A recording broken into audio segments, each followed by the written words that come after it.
Hello friends, कैसे हैं आप सब। आप सबके सामने है यूपी टेट 2026 के का पेपर सीडीपी का। ये सीडीपी का पोर्शन है, सेक्शन है।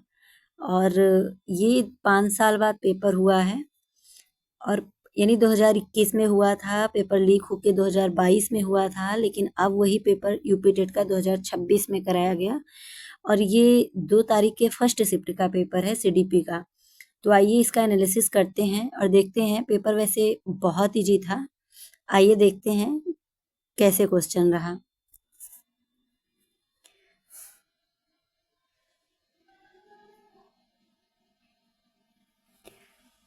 जैसे है पहला क्वेश्चन, आगमन से कठिन की ओर बढ़ने पर जोर देने वाला शिक्षण सिद्धांत इसका समर्थन करता है। तो फ्रेंड्स, किसका समर्थन करता है ये?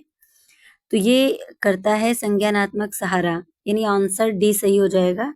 ये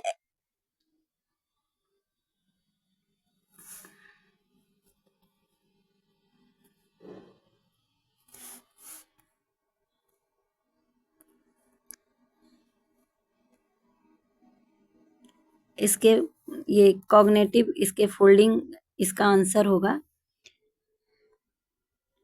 आंसर 2 है, कड़ी आलोचना के बाद भाग लेना बंद कर देने वाला छात्र निम्नलिखित में से किस सीमा का प्रदर्शन करता है? तो ये किस सीमा का प्रदर्शन करता है? यानी अगर कोई बच्चा बार मतलब प्रदर्शन कर रहा है, लेकिन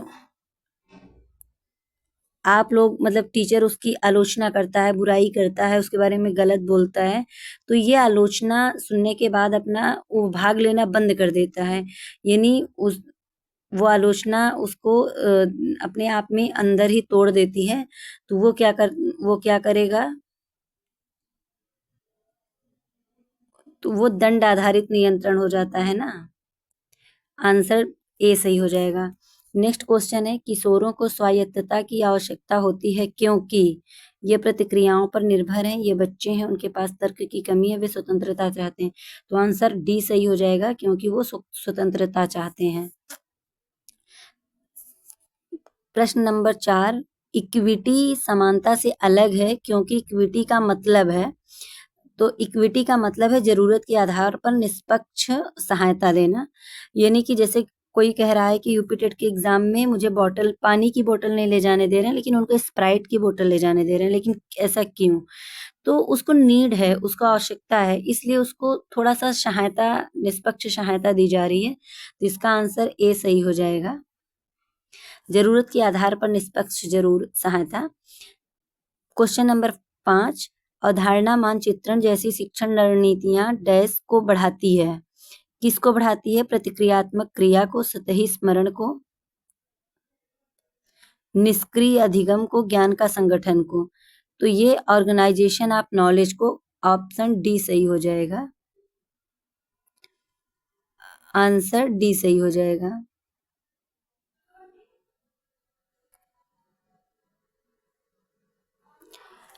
प्रश्न नंबर 6, यदि कोई किशोर कठिन कार्यों को करने से इनकार करता है तो यह दर्शा सकता है क्या?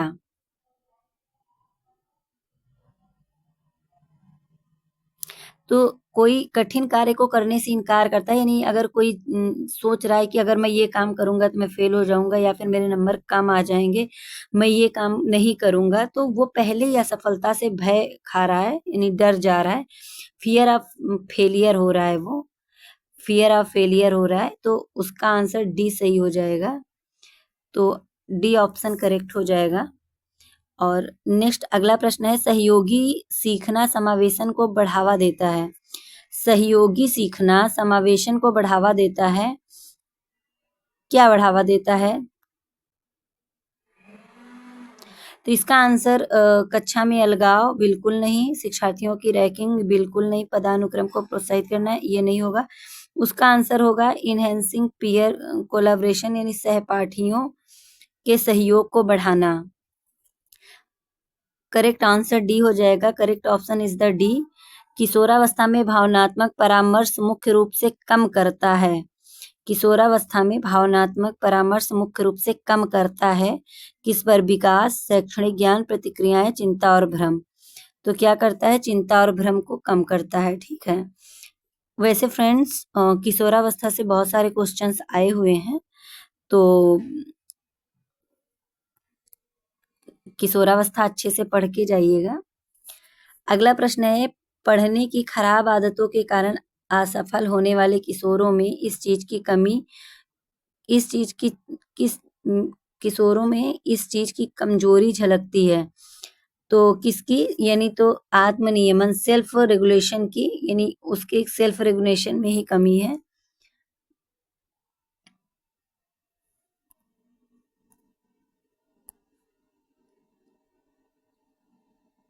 यानी आंसर बी सही हो जाएगा, ये आत्मनियमन।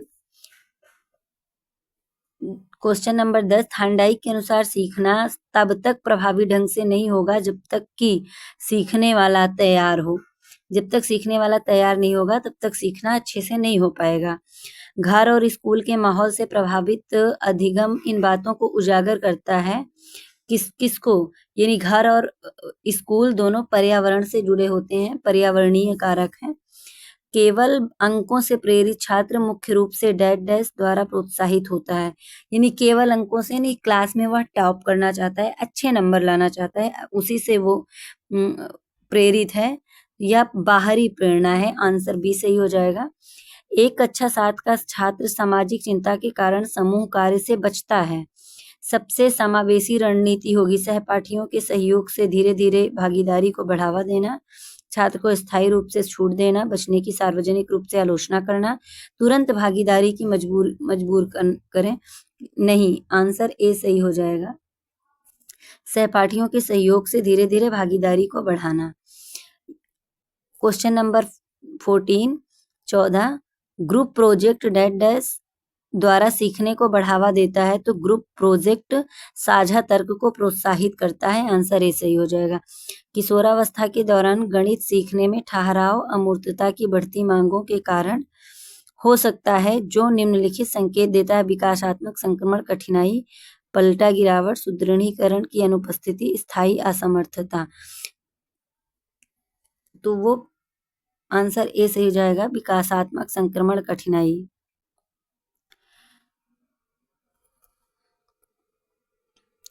अगला प्रश्न है, सुकरात की शिक्षण पद्धति मुख्य रूप से निम्नलिखित को बढ़ावा देती है: दंड, प्रश्न पूछकर आलोचनात्मक चिंतन करना, निष्क्रिय श्रवण, स्मरण।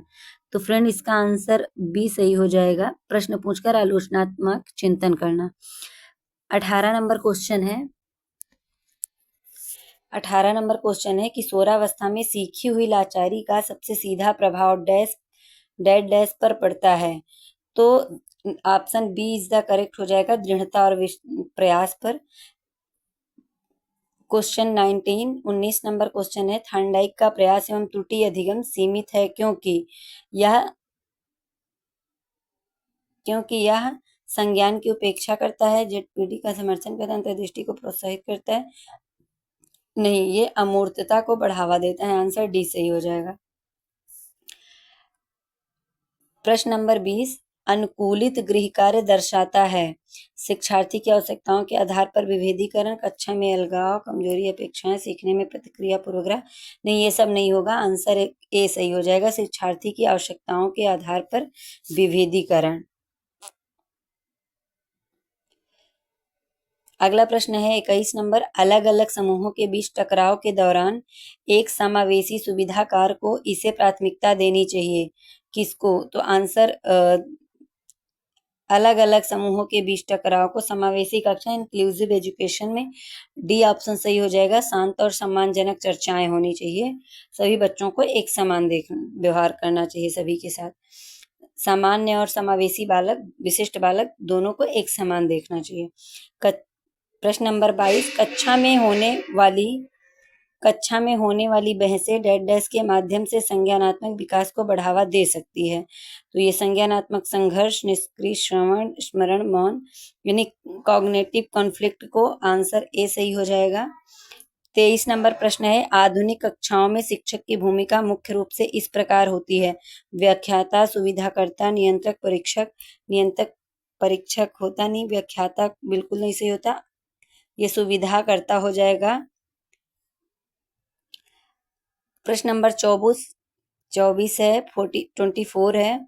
आसु वेल के अनुसार सीखने में विफलता तब हो सकती है जब शिक्षण पूर्व ज्ञान की अनदेखी करता है, प्रतिस्पर्धा बढ़ती है, होमवर्क बढ़ता है, परीक्षाएं कम होती हैं। नहीं, ये सब नहीं होगा। आंसर इज द एक करेक्ट हो जाएगा। शिक्षण पूर्व ज्ञान की अनदेखी करता है। टीचिंग इग्नोर प्रेरियर नॉलेज होता है। प्रश्न नंबर 25, पठार को निम्न तरीकों से पार किया जा सकता है। शिक्षण की रणनीति बदलना, ये हो सकता है। चेंजिंग टीचिंग स्ट्रेटेजी से होता है। प्रश्न नंबर 26, अनुकूलित शिक्षण अधिगम सामग्री टीएलएम की आवश्यकता इसलिए है क्योंकि सभी शिक्षार्थी एक समान तरीके से सीखते हैं। समावेशन मानकों को कम करता है। शिक्षार्थियों की आवश्यकताएं भिन्न होती हैं। परीक्षाओं में एकरूपता की आवश्यकता होती है।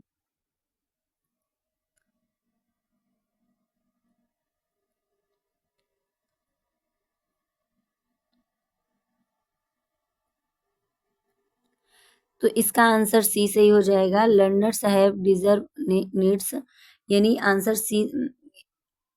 आंसर सी सही हो जाएगा। शिक्षार्थियों की आवश्यकताएं भिन्न होती हैं।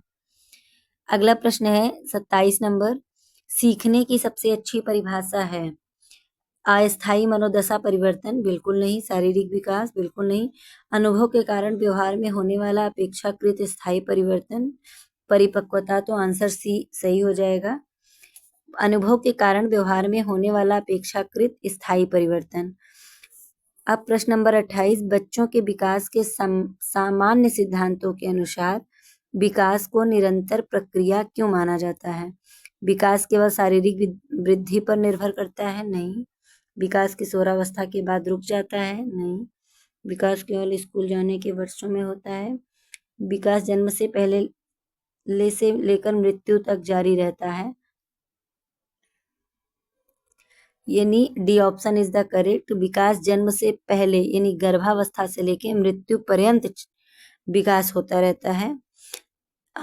डी ऑप्शन सही हो जाएगा। प्रश्न नंबर 29, स्कूल का वातावरण बच्चे के विकास को निम्न तरीकों से प्रभावित करता है। केवल जीन नहीं, प्रतिक्रियाएं नहीं, सहज प्रवृत्ति नहीं, पाठ्यक्रम और शिक्षक का संवाद। आंसर डी सही हो जाएगा। करिकुलम एंड टीचर इंटरेक्शन, यानी पाठ्यक्रम और शिक्षक का संवाद जो होता है वो स्कूल के वातावरण बच्चे के विकास को प्रभावित करता है। प्रश्न नंबर 30 और लास्ट क्वेश्चन है, अत्यधिक स्क्रीन समय और अनियमित दिनचर्या के कारण किशोरों का देर रात तक जागना मुख्य रूप से निम्न में से कौन से कारणों से होने वाली कठिनाइयों का एक उदाहरण है? प्रतिक्रियात्मक कमजोरी, खराब मोटर समन्वय, वृद्धि की कमी, पर्यावरणीय कारक। तो फ्रेंड इसका आंसर बी सही हो जाएगा, खराब मोटर समन्वय, यानी पुअर मोटर कोऑर्डिनेशन होता है। यानी देर रात तक जो जग रहा है उसका खुद का खराब टाइमिंग खराब है। और ये प्रतिक्रियात्मक कमजोरी ये नहीं होगा, बुद्धि की कमी भी नहीं है, पर्यावरणीय कारक तो है ही नहीं, खराब मोटर समन्वय होता है, पुअर मोटर कोऑर्डिनेशन होता है। तो 30 नंबर क्वेश्चन का बी ऑप्शन सही हो जाएगा। तो फ्रेंड्स ये आपके 30 क्वेश्चन सीडीपी के सेक्शन के हैं और आप लोग अच्छे से मिला लीजिएगा, क्योंकि ये इसमें कोई सोच विचार करने वाली ऐसी कोई चीज नहीं है। ये 99.9% एकदम करेक्ट और आंसर की है। वैसे ऑफिशियल आंसर की से एक आध क्वेश्चन इधर उधर हो तो भाई नहीं कह सकते, 0.1 तो भगवान के लिए भी छोड़ देना चाहिए। 0.1 के लिए इसीलिए 90.9 मतलब 99.9% कह रहे हैं, 1 पॉइंट छोड़ दे रहे हैं ऑफिशियल आंसर की के लिए, वरना एकदम एथेंटिक आंसर की है, इससे ऊपर नीचे कहीं नहीं जाएगा। आप लोग मिला लीजिएगा और मिलाने के बाद प्लीज़ हमारे चैनल पे आप लोग कमेंट के थ्रू आप लोग बताइएगा कि आपका कितना सही हो रहा है। तो हमारे शिक्षा संसार चैनल पे आप लोगों का स्वागत है। और चैनल पे नए हैं तो चैनल को सब्सक्राइब कर लीजिए और वीडियो को लाइक शेयर कर दीजिए। कमेंट जरूर करके बताइएगा कि आप लोगों का सीडीपी के सेक्शन में कितना सही हो रहा है। ठीक है, मैं यशी मिश्रा स्वागत करती हूँ आप लोगों का अपने शिक्षा संसार चैनल पे। तो इसी के साथ अभी सीडीपी का सेक्शन खत्म होता है, फिर मैं नेक्स्ट सेक्शन हिंदी का लेके आऊंगी। लेकिन उससे पहले आप सभी स्टूडेंट को बेस्ट ऑफ लक कल के एग्जाम के लिए। और सेकंड शिफ्ट का पेपर मैं कल कराऊंगी क्योंकि कल एग्जाम्स है। तो आप लोग विश करिए मेरा भी एग्जाम बहुत अच्छा हो। और आप लोगों को भी आपके शिक्षा संसार चैनल की तरफ से बेस्ट ऑफ लक। आप लोग अच्छे से पेपर करके आइएगा, फोड़ के आइएगा। ठीक है, थैंक यू सो मच।